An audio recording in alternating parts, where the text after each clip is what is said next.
저 오늘 이렇게 많이들 참석해 주셔서 감사합니다. 뭐 굳이 의미를 많이 부여하고 싶지는 않은데 굳이 제가 좀 거창한 수식을 달자면 대한민국 과학기술 데이터 분석의 새로운 이정표를 세우는 뭔가 뜻깊은 자리가 되지 않을까 싶습니다. 지금 이 자리에. 그리고 이 자리에 이런 자리에 함께해 주신 많은 분들께 감사드리고요. 그래서 일단 저는 이번 요 2025 과학기술 스코어보드 구축을 수행한 키스티 글로벌 R&D 부서센터의 센터장을 맡고 있는 이준영입니다. 그래서 오늘 이 자리가 단순한 시스템 구축하고 공개하는 그런 자리만이 아니라 저희 센터가 계속 갖고 있었던 어떤 그 데이터 분석의 철학, 그리고 그 철학의 바탕에서 과학기술의 현주소를 진단하는 어떤 새로운 관점, 그것들을 여러분들과 함께 공유하는 자리가 되었으면 합니다. 그래서 본격적인 소개에 앞서서 저희 센터가 어떤 센터인지 잠시 소개를 해드리고자 하는데, 저희 글로벌 R&D 부센터는 그 데이터 기반의 국가 R&D 전략 수립을 지원하기 위해서 지난 2021년 8월에 공식 출범하였습니다. 그래서 출범 이후 저희는 논문, 특허, 펀딩 정보와 같은 이종 데이터들을 그 데이터 자원을 연계하고 크레디베이트나 엘세비어 같은 민간 데이터베이스뿐만 아니라 사이언스온이나 NTIS 같은 그런 내부 자원, 그리고 최근 부상하고 있는 공개 데이터, 대표적으로 오픈알렉스 같은 데이터들을 폭넓게 융합해서 분석하는 그런 체계를 고도화해 왔습니다. 그래서 오늘 보여드릴 성과는 이런 지난 4년간 저희 센터가 계속 치열하게 고민해온 어떤 그런 분석 역량의 데이터 분석 역량의 집결체가 아닌가 감히 생각을 합니다. 그래서 잠깐 지금 우리 국가 R&D 정책 수립 영역이라고 할 수 있는 곳에서 당면한 현실을 한번 짚어보겠습니다.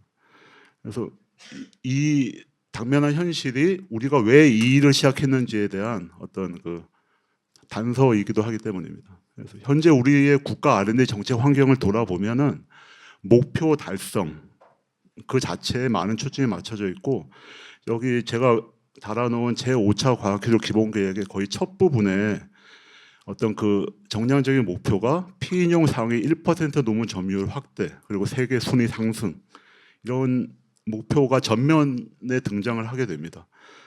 그리고 이러한 목표치의 설정 그 자체와 검증, 그 모든 것이 대부분 상업적인 학술 데이터베이스 서비스에 의존하는 구조를 갖고 있습니다. 물론 어떤 국가 경제의 번영을 위해서 과학기술 성장 그 자체가 매우 중요하긴 하지만은 순위라는 그 숫자에만 매몰되다 보면은 정작 우리 연구 생태계가 어떤 방향으로 가고 있는지, 그리고 내신은 정말 튼튼한 것인지 그 진단할 기회를 아마도 놓치게 될 것 같다는 게 저희의 판단입니다. 그래서 이제는 단순한 이런 측정, 메저먼트가 아니라 어떤 정밀한 진단, 다이어그노시스가 필요한 시점이 아닌가 저희가 생각을 했습니다. 그리고 정책 영역과 거의 같이 논의할 수 있는 게 연구기관 성과 평가 영역도 있습니다. 그래서 대표적으로 대학 그리고 연구기관 평가 영역, 이 부분을 제가 말씀드릴 수밖에 없는데요. 그러니까 앞에서 나왔던 그런 문제 환경과 거의 유사한 문제에 우리가 직면해 있습니다. 그래서 뭐 THE나 QS, ARW와 같은 소수의 상업적 랭킹 시스템이 주도하는 어떤 줄 세우기식 평가에 큰 영향을 받고 있는 것이죠. 그래서 이러한 평가가 결과적으로는 어떻게 순위를 올릴 것인가, 그러니까 각 기관으로 하여금 어떻게 순위를 올릴 것인가에 대한 답을 줄지는 모르지만 그 해당 기관의 연구활동 특성은 대체 어떤 것인가를 데이터로 들여다보게 해주지는 못하는 것 같습니다. 그리고 이러한 제가 앞에서 말씀드린 상업적인 랭킹은 데이터 처리 그리고 최종 결과, 그리고 그와 얽혀 있는 산출 과정 모든 점이 어떤 좀 불투명성에 노출되어 있습니다. 그래서 투명하고 검증 가능한 데이터에 기반한 대안적인 분석 체계 이거를 갈망하는 목소리가 커지고 있다. 이런 점이 우리가 이 프로젝트를 시작하게 된 배경이라고 할 수 있습니다. 그래서 대안적인 흐름이라고 할 수 있는 게 대표적으로 여기 적어놓은 세 가지 정도를 들 수 있는데, 그래서 전 세계적으로 이런 흐름이 계속 이어지고 있는 것이죠. 그래서 연구의 질적 가치를 중시하는 샌프란시스코 연구 평가 선언, 도라 선언이라고도 하는 그것이 2013년에 나왔고, 그 이후에 CWTS가 주도했던 라이덴 선언, 거기서는 정량 지표의 책임 있는 사용을 촉진하는 것이 중점을 이루었죠. 그리고 그 이후에 최근에는 바로 작년에 연구 정보 자체의 개방성을 강조하는 바르셀로나 선언이 있었습니다. 그래서 이런 흐름의 핵심은 어떤 것, 무엇을 가치 있는 것으로 여길까지에 대한 어떤 근본적인 성찰을 하게 하는 것이라고 저는 생각합니다. 그래서 오늘 저희 센터가 공개하는 스코어보드, 이것도 바로 이러한 글로벌 철학 위에서 설계한 것이 아닌가 저는 그렇게 생각합니다. 그래서 CWTS가 이런 앞에서 말씀드린 세계적인 변화를 주도하고 있는 대표적인 기관입니다. 그래서 네덜란드 라이덴 대학의 과학기술학 연구소죠. 그래서 CWTS가 앞에서 말씀드린 흐름을 주도하고 있고, 그리고 잘 아시듯이 CWTS는 서지계량학 그리고 과학학, 퀀티터티브 사이언스 스터디라고 하는 그런 분야의 세계적인 권위를 갖고 있죠. 그래서 그런 권위를 바탕으로 상업적 데이터 의존에서 탈피해서 투명성이 보장된, 대표적으로 오픈알렉스 같은 그런 공개 데이터 기반의 오픈 에디션을 재작년부터 론칭하는 어떤 선도적인 결단을 내렸습니다. 그래서 연구 평가의 투명성 그 자체를 극대화하고 글로벌 학술 생태계 포용성을 높이는 그런 획기적인 시도를 주도하고 있습니다. 그래서 앞에 저희가 가졌던 국내 상황의 그런 여러 문제 의식과 세계적인 흐름과 뭔가 결합을 해서 어떤 저기 적었듯이 구조적인 종속 상황 극복을 하기 위해서 저희가 나름대로 CWTS와 협력을 모색했습니다. 그래서 2022년부터 공동 연구를 수행을 해왔고, 특히 최근 작년 초에는 재현 가능한 과학기술 지표의 개발, 그리고 공개 데이터의 활용 확대, 그리고 분석 결과 그리고 과정의 투명한 공개, 그런 것들에 초점을 맞춘 협력 의향서를 체결하기에 이르렀습니다. 그래서 오늘 이 자리에는 이번 프로젝트의 성공을 위해서 네덜란드에서 직접 와주신 CWTS의 마크 나이셀 코디네이터께서 자리 함께 해주시고 있고요. 그리고 매우 지금 네덜란드 현지 시간이 매우 이른 아침 시간인데, 거의 새벽에 가까운 시간인데, 잠시 후에 화상으로 귀한 재언을 해주실 CWTS 소장이신 루도 왈트만께도 깊은 존경과 감사를 표합니다. 그래서 CWTS와의 이런 긴밀한 협력이 있었기에 오늘의 결실이 가능했던 것이 아닌가 생각합니다. 그래서 잠시 저희 진행 상황을 간략히 말씀드리면, 저희의 도전이 2023년도부터 시작했는데 CWTS에서는 사실 17년 전부터 매년 라이덴 랭킹을 사실 발표해오고 있었습니다.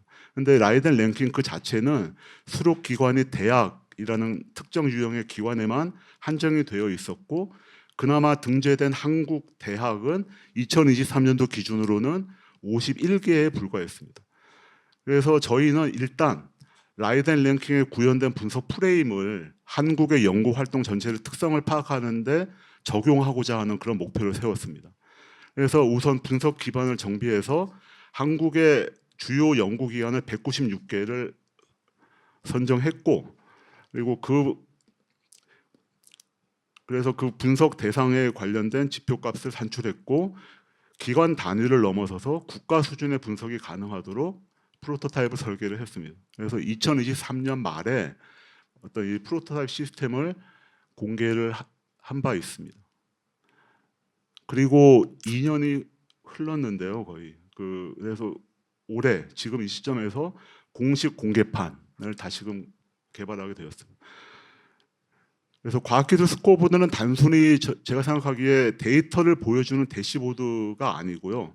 식별, 정제, 표준화, 검증이라는 엄격한 프로세스를 바탕으로 하고 있고, 그리고 국가과학기술 연구이라든지 그 젠더 혁신센터라든지 퀴스텝 이런 관련 기관들의 정책적인 수요를 지속적으로 반영하는 구조를 갖춰 나가고자 합니다.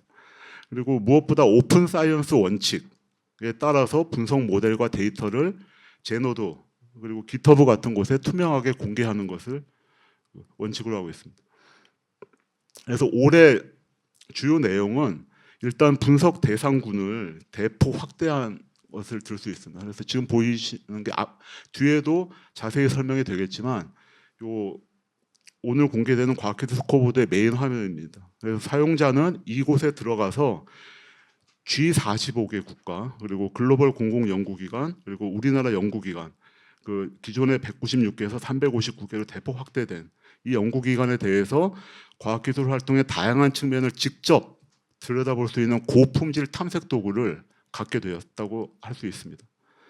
그리고 아직은 아니지만 이제 곧 12월 중으로 오픈 알렉스 기반의 한국 기관 데이터도 공개될 예정입니다. 그리고 이뿐만 아니라 반도체라든지 그런 국가 전략 기술 분야에 대한 특화 스코어보드도 지속 개발할 예정입니다. 그래서 올해 가장 역점을 둔 부분은 계속 강조드리지만 데이터의 완결성과 표준화입니다. 그래서 분석 대상을 대폭 확대해서 한국의 359개 연구기관을 포함했는데 앞에 장표에도 나왔듯이 이 359개 연구기관들은 국내 전체 연구 성과의 약 97.5%를 차지하고 있습니다. 그리고 글로벌 비교 대상군도 G20 국가에서 G45개 국가로 확대했고, 그리고 글로벌 주요 공공연구기관을 어떤 연구기관을 비교할 것인지에 대한 것도 국가과학기술연구회의 수요를 받아서 결정을 한 바 있습니다. 그리고 이 작업을 거치면서 저희가 한국기관명 표준화 작업의 결과를 국제 표준 기관명 레지스트리인 ROR에 약 400여 건의 데이터를 갱신 또는 신규 등록한 소기의 성과도 달성을 했습니다. 그래서 우리나라 과학기술 데이터의 어떤 국제적인 정합성을 높이는 어떤 작은 기여가 아닌가 생각을 합니다.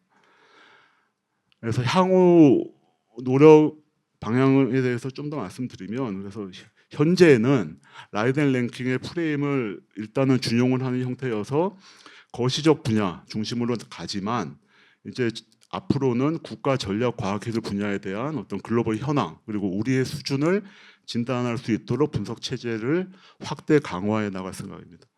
그리고 과학기술 정책 현장의 구체적인 수요 이것에 대해서도 계속 지속적으로 대응을 할 것입니다. 그래서 뭐 구체적으로 예를 들자면 국제 협력 효과, 산업 연계성, 성차 특성 반영 연구 비율 뭐 이런 지표들을 계속 개발하고 스코어보드에 담아내겠습니다. 그리고 스코어보드 구축 그 자체로 끝나는 것이 아니라 근간의 데이터는 근간을 이루고 있는 데이터 그 자체에 대한 개선에도 힘을 기울이고자 합니다. 그래서 다시 말해서 데이터의 어떤 지속 가능한 생태계 조성을 저희가 앞장서서 노력을 할까 합니다. 그래서 지난 9월 말에 개최된 오픈 알렉스 한국 사용자 포럼이 있는데요. 이것도 하나의 작은 노력의 시작이라고 볼 수 있겠고요. 그래서 연구자 그리고 뭐 정책 관련 담당자들이 데이터를 직접 활용하고 검증하면서 사용자 참여형으로 데이터의 가치를 높여나가는 그런 구조를 가져나가고자 합니다. 그래서 마지막으로 그러니까 과학기술 스코어보드를 사용하는 것은 일정 정도 책임 있는 사용이 필요하다고 생각합니다. 그래서 슬기로운 과학기술 스코어보드 사용이라고 적었는데요. 그래서 제가 4가지 정도로 나열한 이 부분을 유익 있게 살펴봐 주시고요. 그래서 그 사용자가 제가 간곡히 좀 그 요청을 드리는 거는 그 정렬 기능만을 이용해서 기관을 그 순위를 매기고 순위 자체로 그냥 끝내지 마시고 여러 기관의 어떤 고유한 특성 그런 것들을 다 반영을 할 수 있는 다양한 그 방법들이 있습니다. 그래서 이런 것들을 다 점검하시고 활용을 하시면은 감사하겠습니다. 그래서 키스티와 CWTS가 공동으로 빚어낸 스코어보드. 그래서 이게 앞으로 대한민국 과학기술계에 어떤 건전한 자극을 주었으면 좋겠습니다. 그래서 민간 상업 회사에 상당히 종속되어 있는 이 구조를 어떤 우리가 좀 깨는데 작게나마 좀 기여를 하고 싶고, 그리고 우리나라 과학기술계가 질적으로 뭔가 한 단계 더 도약을 하는데 소중하게 잘 활용되었으면 좋겠습니다. 예, 경청해 주셔서 고맙습니다.